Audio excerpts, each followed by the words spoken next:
Vous avez sans doute déjà entendu parler du gaulo-mitterrandisme, une définition de la politique étrangère française. Qu'est-ce que cela signifie? C'est la politique qui avait été développée par le général de Gaulle au début de la Ve République, dans un premier temps critiquée par François Mitterrand, mais ensuite Mitterrand, lorsqu'il a été élu président à son tour en 1980, a repris et a développé les mêmes fondements de la politique. Et on entend souvent dire, non, c'est plus à la mode, c'est une doctrine de la guerre froide, c'est dépassé. Non, en fait, quand Jacques Chirac s'oppose à la guerre d'Irak en 2003, ce n'est plus la guerre froide.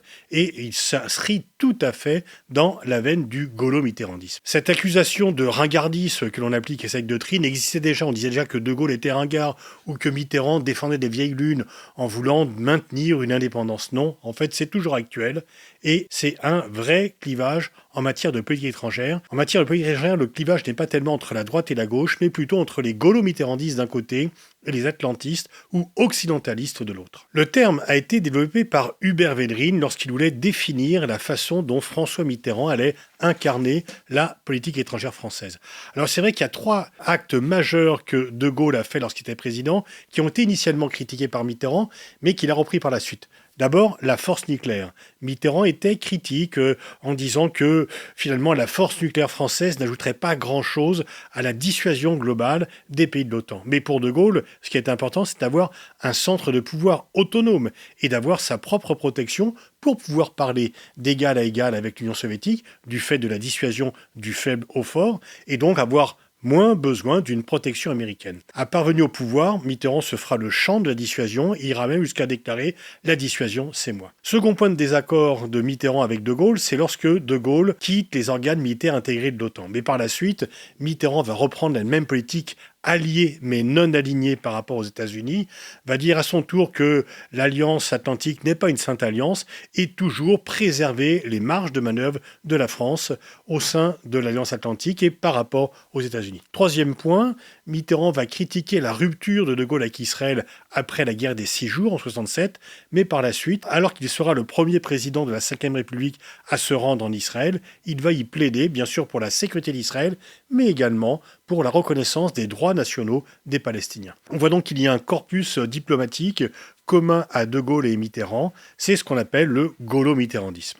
Pour les tenants de la ligne gaulo-mitterrandiste, la France ne peut se résumer à son seul statut de pays occidental. Elle a un rôle spécifique à jouer avec les pays du tiers-monde d'hier, émergents aujourd'hui, dans leur intérêt comme dans le sien. Cela n'est possible qu'avec une France indépendante, non partie d'un système d'alliance figée.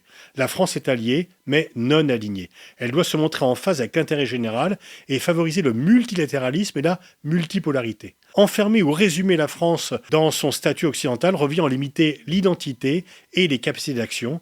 La France est large et plurielle, son identité se rattache à l'universel. Pour les atlantistes ou néoconservateurs, la France se définit d'abord par son appartenance à une famille politique. Son principal devoir est d'être solidaire avec le monde occidental et son leader, les États-Unis.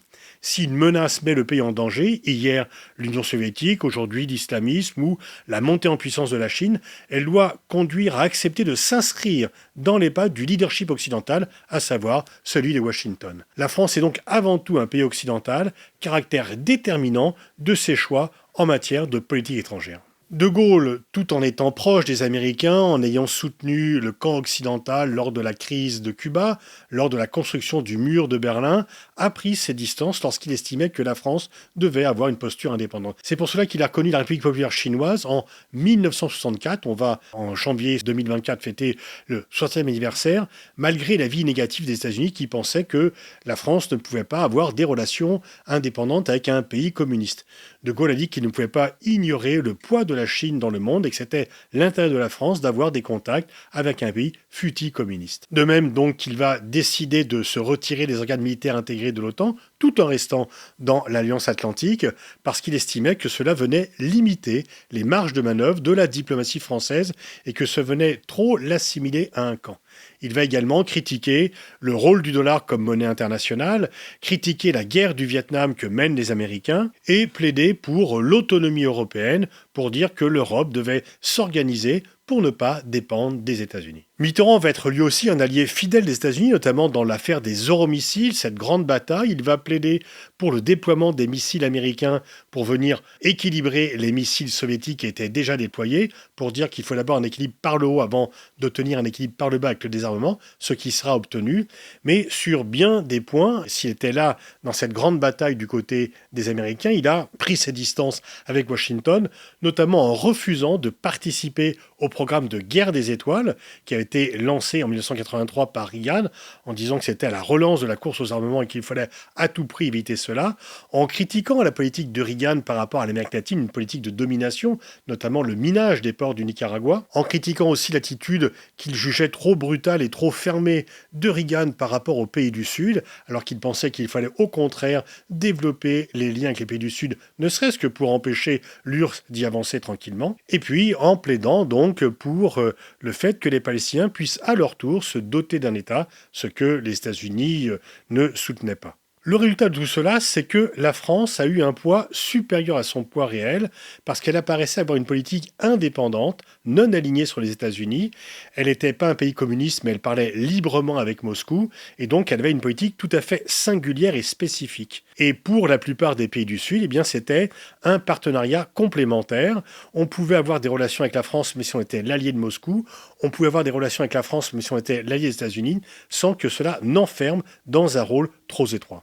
Cette politique d'indépendance à l'égard des deux superpuissances a donné un très grand prestige à la France parce qu'effectivement, elle était le seul à faire cela, donc un pays occidental, mais qui se distinguait des autres en menant une politique tout à fait autonome et tout à fait spécifique. Le clivage gaulo-mitterrandiste contre atlantisme n'aurait pas pour beaucoup survécu à la fin de la guerre froide. D'autres estiment au contraire qu'il s'est réincarné dans un clivage toujours entre le gaulo-mitterrandisme et le néoconservatisme ou l'occidentalisme. Ainsi, le refus français de la guerre en Irak en 2003, tout en étant bien postérieur à la disparition du clivage Est-Ouest, est une parfaite incarnation de la ligne gaulo-mitterrandiste parce qu'il se réfère à des principes universels, en l'occurrence la primauté du droit international et la spécificité de la France face à l'impérium états-unien.